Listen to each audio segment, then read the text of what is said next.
एक माँ अपने बेटे को लेकर एरिस्टोटल के पास गई। एरिस्टोटल ने उनसे पूछा, तुम्हारा बच्चा बड़ा हो रहा है, इसके बौद्धिक विकास के लिए तुम क्या कर रही हो? गुरुजी, अभी तो ये सिर्फ 4 साल का है। 4 साल? फिर तो तुम्हारे पास सिर्फ 1 साल का समय बाकी है।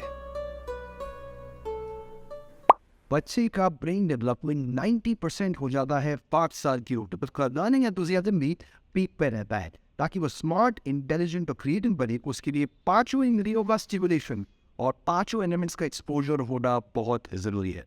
और ये सब हो सकता है खेल खेल में with interesting activities. Actually parents ये सब जानते भी हैं, पर उनके पास कोई ऑप्शन नहीं है, तो वो मोबाइल और स्क्रीन्स बच्चों को हाथ में थमा देते हैं। We at Kushagra, our group of educationists, who's been working on this mission to get child prosperity, child focus, and sharpen their skills and make them very prosperous and confident in their life for the last 15 years. And we've helped more than 1,000 parents and kids in this journey.